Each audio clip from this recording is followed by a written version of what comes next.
تو قرآن نے اعلان کیا سبحان الذی اسرا بعبدہ لیلا من المسجد الحرام۔ اے دنیا میں جان کی پوجا کرنے والوں، سورج کے سامنے سر جھکانے والوں، ستاروں کو سجدہ کرنے والوں، آگاہ ہو جاؤ، چاند و سورج جس کے قدموں کی خاک بن چکے ہیں وہ بھی اللہ کا بندہ ہے، کوئی معبود نہیں، وہ بھی اللہ کا بندہ ہے، کوئی معبود نہیں ہے۔ جب یہ سفر کر کے نبی آج اور نبی آج کی اس زمان سرور کائنات نے ارشاد فرمایا رب نے مجھے رات میں اٹھایا اور اٹھانے کے بعد رب نے مجھے لمکہ کی سیر کرائی، میں نے جا کر کے دیکھا ہے، میں نے فلسطین کو دیکھا، میں نے جا کر کے بیت المقدس کو دیکھا، میں مسجد اقصی دیکھ کر آیا ہوں، میں نے آسمانوں کا سفر کیا ہے، میں نے رات کو جنت کو بھی دیکھا ہے، میں نے دوزخ کو بھی دیکھا ہے، میں کہکشاں کے ہو کر آ رہا ہوں، میں چاند و سورج کا سفر کر کے آ رہا ہوں۔ آج دنیا چاند پہ جاتی ہے، بڑی تعریف سمجھتی ہے، میں نے کہا چاند پہ جانا یہ اسلام کے خلاف نہیں ہے، میں راج کی رات سب سے پہلے چاند پر مصطفیٰ نے جا کر کے دکھایا ہے، یہ اسلام کا قانون ہے۔ تم تو ابھی چاند تک پہنچے ہو، ارے چاند پر جانا یہ کمال کی بات نہیں ہے، چاند کو اپنے قدموں میں بلا لینا یہ مصطفیٰ جانے یا رسول اللہ۔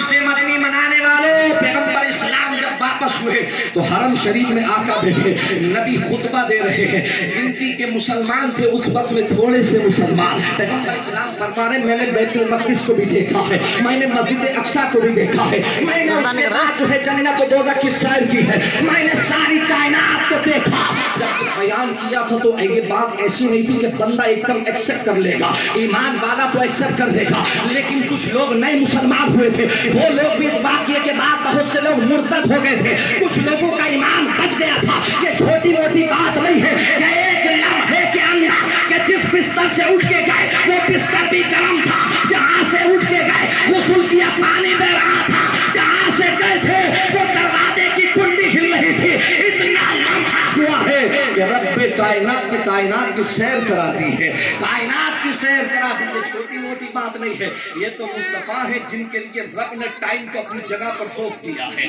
جن کے لیے ٹائم کو روک دیا۔ آؤ آؤ بریلی شریف چلتے، امام احمد رضا فاضل بریلوی رضی اللہ تعالیٰ عنہ سبحان اللہ، ملک العلماء علامہ ظفر الدین بہاری رحمۃ اللہ علیہ نے اپنی کتاب کے اندر حیات اعلیٰ حضرت میں یہ واقعہ لکھا، یہ واقعہ مستند ذرائع سے لکھا گیا۔ کون امام احمد رضا؟ آپ فرماتے ہیں کہ ایک رات میں سویا اور سونے کے بعد جو ہے بشری کیفیت کے تقاضے پر میرے اوپر جو ہے غسل فرض ہو گیا تھا، میں اٹھا تو تھوڑی تاخیر ہو گئی، میں نے اٹھنے کے بعد اپنی گھڑی دیکھی تو ٹائم جو ہے مشکل سے 10 منٹ تھا، میں جو باتھ روم کے اندر داخل ہوا تو دل میں خیال ہوا، امام احمد رضا کہتے ہیں کہ اب نماز فجر مجھے جماعت سے وقت میں نہیں ملے گی، آج میری نماز قضا ہو سکتی ہے، آج نماز قضا ہو جائے گی۔ میں اندر داخل ہوا، داخل ہونے کے بعد میں نے اپنے کپڑوں کو اتارا، اس کے بعد میں نے غسل کی نیت کرنے کے بعد جب میں نے اپنے جسم پہ پانی ڈالا، اس کے بعد سنت کے مطابق وضو کیا، پھر میں نے مسواک کیا، اس کے بعد میں نے غسل کیا، اور غسل کرنے کے بعد جب میں نے باہر قدم نکالا اور گھڑی پر نظر گئی تو 10 منٹ کا ٹائم اب بھی باقی تھا، جیسے ٹائم پہلے 10 منٹ کا باقی تھا، بعد میں بھی 10 ہی منٹ کا باقی تھا۔ جب غلاموں کا یہ حال ہے تو پیغمبر اسلام کا حال کیا ہوگا، مصطفیٰ کا حال کیا ہوگا۔ اب سنو، جب نبی آ گئے یہ چھوٹی موٹی بات نہیں تھی، پیغمبر جلوہ گر ہوئے اور حضور نے یہ خطبہ دیا، میں نے رات میں سب کچھ دیکھا ہے۔ اب یہ خطبہ سننے کے بعد کچھ لوگ امام حجر اسقلانی رحمۃ اللہ علیہ نے گن کر بتایا 13 لوگ اس وقت مرتد ہو گئے تھے۔ اس بات کو سننے کے بعد انہیں یہ حضم نہیں کیا، لوگ مرتد ہو گئے تھے، لیکن اس کے بعد وہ لوگوں نے کہا ہاں آپ نے کیا ہے، آپ نے سیر کی ہے۔ سب امام حجر اسقلانی رحمۃ اللہ علیہ نے لکھا، امام قسطلانی نے المباحث اللدنیہ